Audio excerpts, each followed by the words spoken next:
Tomato ಬೆಳೆಯಲ್ಲಿ ಉತ್ತಮ ಗಾತ್ರ, ಆಕರ್ಷಕ ಬಣ್ಣ ಮತ್ತು ಹೊಳಪು ಬ್ಲ್ಯಾಕ್ ಜೆಮ್ನಿಂದ ದೊರೆಯುತ್ತದೆ.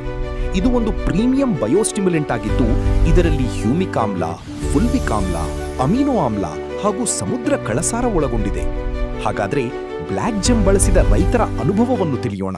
ಏನು ಚೆನ್ನಾಗೈತೆ ಬೆಳೆಯನ್ನು ಮಿದೇನು ಬರ್ತಾ ಗೊಬ್ಬರನ ನಾವು ಹಾಕಿದ್ದು ಗೊಬ್ಬರದಲ್ಲಿ ಮಿಕ್ಸ್ ಮಾಡಿಕೊಂಡು ಬೇರೆಗೆಲ್ಲ ಗೊಬ್ಬರ ಆ ಗೊಬ್ಬರ ನೀವು ಕೊಡ್ತಾ ಇರೋ ಗೊಬ್ಬರ ಎಲ್ಲ ವೇಣುಗೋಪಾಲ ಚಾಂಪಲ್ಲಿ ಅಂತ ನಮ್ಮೂರು ಬ್ಲ್ಯಾಕ್ ಜಿಮ್ಮು ಬೆಡ್ಗೆ ಹಾಕ್ಬಿಟ್ಟಿದ್ವಿ ನಾವೆಲ್ಲ ತೊಗೊಂಡು ಗೊಬ್ಬರದಲ್ಲೇ ಮಿಕ್ಸ್ ಮಾಡಿಬಿಟ್ಟು ಗೊಬ್ಬರದಲ್ಲೇ ಹಾಕಿದ್ವಿ. ಬೆಳೆನೂ ಚೆನ್ನಾಗಿ ಬಂದೈತೆ, ಫಸಲು ಚೆನ್ನಾಗಿ ಬರ್ತಾಯಿದೆ, ಕ್ವಾಲಿಟಿನೂ ಚೆನ್ನಾಗಿರ್ತದೆ. ಯೂಮಿಕ್ಕು ಪಾಲ್ವಿಕ್ ಎರಡೂ ಇದೆ. తెల్ల ఏర్లకి బాగా ఎరువు అది సారం ఇచ్చి బాగా చెట్టుకి డెవలప్ ఉంటుంది, కాయ సైనింగ్ వస్తుంది, బాగా వస్తుంది. మేము కృష్ణా సీడ్స్ అంగడిలో తెచ్చేది, మందులు ఎరువులు అంతా ఆడే తెచ్చేది.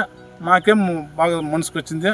మేము దాని రైతులు మేము ఎవరిని అడిగితే బాగానే ఉంది పంట, ఆ ఎరువు వేయండి, దానికి బెడ్లకి వేయండి, ఎరువులో కలుపుకొని బెడ్లు తంపుగా ఉంటుంది, తేమ బాగా పట్టిస్తుంది చెట్టుకి, తెల్లేరికి బాగా సారం పెరికిస్తుంది చెప్తాను. ಇಂತಹ ಇನ್ನಷ್ಟು ಉಪಯುಕ್ತ ಕೃಷಿ ಮಾಹಿತಿಗಾಗಿ ಫಾಲೋ ಮಾಡಿ ಅಥವಾ ಏನಾದರೂ ಪ್ರಶ್ನೆಗಳಿದ್ದರೆ ಕಾಮೆಂಟ್ ಮಾಡಿ.